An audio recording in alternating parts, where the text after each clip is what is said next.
हमारे साथ इस समय सीधे मुंबई से जुड़ रहे हैं हमारे संवाददाता ऋत्विक। ये बताइए कि ये हो कैसे रहा है जब एक तरफ धमकियां चल रही हैं, बाप तक धमकी पहुंच चुकी है, शिव सैनिक जो है वो तोड़फोड़ कर रहे हैं घरों घरों में, ये दफ्तरों में जा जाकर। जो बगावत की बात है उसमें गद्दारों को अलग अलग तरह की उलाहनाएं दी जा रही हैं, लेकिन एक और विधायक जो रुख कर चुके हैं गुवाहाटी का।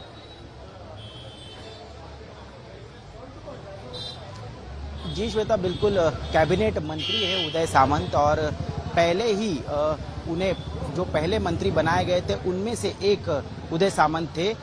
हालांकि एनसीपी से शिवसेना में आए थे, कुछ साल तक शिवसेना में रहने के बाद उन्हें मंत्री बनाया गया था और कोंकण विभाग से आते हैं।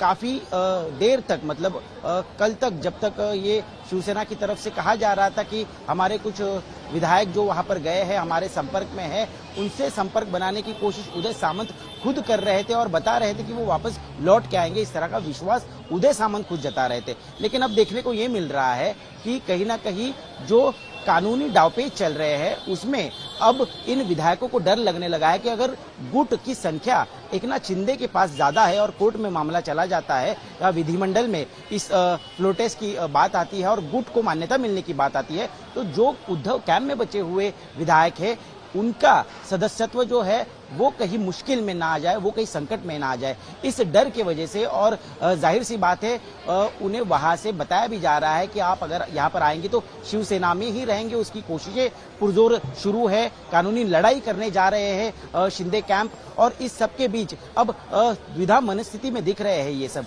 और इसीलिए आज हम देख सकते हैं कि उदय सामंत जो कैबिनेट मंत्री है, उद्धव के करीबी भी माने जाते हैं, वो अब गुवाहाटी की तरफ चल पड़े हैं। और गुवाहाटी में मेरे सहयोगी अशोक सिंघल भी इस समय मौजूद हैं, लेकिन इससे पहले मुंबई में आदित्य ठाकरे ने क्या क्या बातें कही हैं, जो मौजूदा विवाद चल रहा है, जो सियासी संकट चल रहा है, जो विधायक छोड़ छोड़ कर जा रहे हैं, उस पर पहले वो सुन लेते हैं।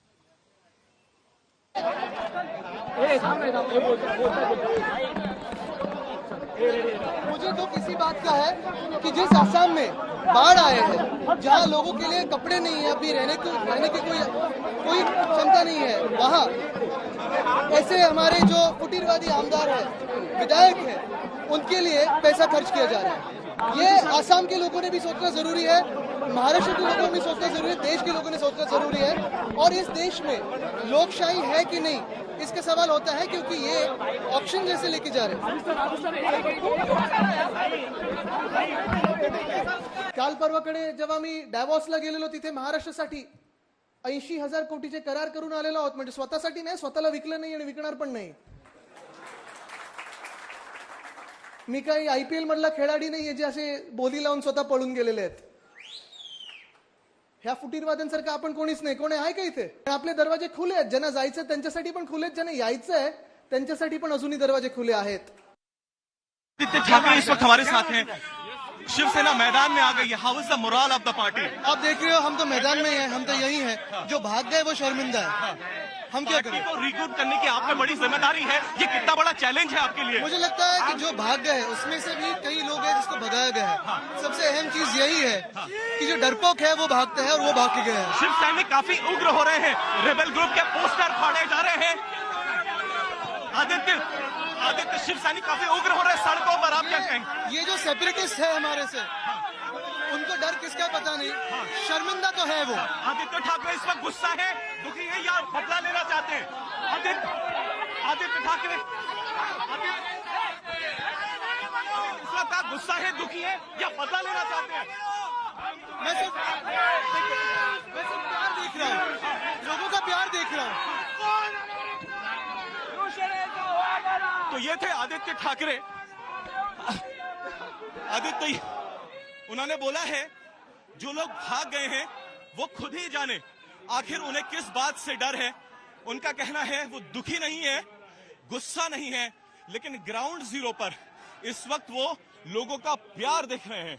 अंडरलाइन बात जो उन्होंने कही है कि वही लोग डरे हुए हैं जो रेबेल ग्रुप के हैं, जो पार्टी छोड़कर दूर भाग गए हैं। अब शिवसेना के पास में इस वक्त एक जिम्मेदारी है कि वो पार्टी को किस तरीके से रिग्रुप करे। और जिस तरीके से आदित्य ठाकरे ने पब्लिक एड्रेसेस शुरू किए हैं मुंबई में। अब बताया जा रहा है कि इसी तरीके की गैदरिंग्स ना सिर्फ मुंबई में बल्कि राज्य के अलग अलग इलाकों में भी होंगी, जिससे बताया जाएगा कि शिवसेना अभी टूटी नहीं है, शिवसेना हारी रही है और उसने लड़ाई को छोड़ा नहीं है। यानी इसका सीधा सीधा मतलब है फ्लोर ऑफ द हाउस में, कोर्ट में और सड़कों पे सब जगह शिवसेना को अपनी पार्टी की प्रतिष्ठा को बचाने के लिए लड़ना ही पड़ेगा। कैमरा पर्सन महेश मोरे के साथ पंकज उपाध्याय, मुंबई।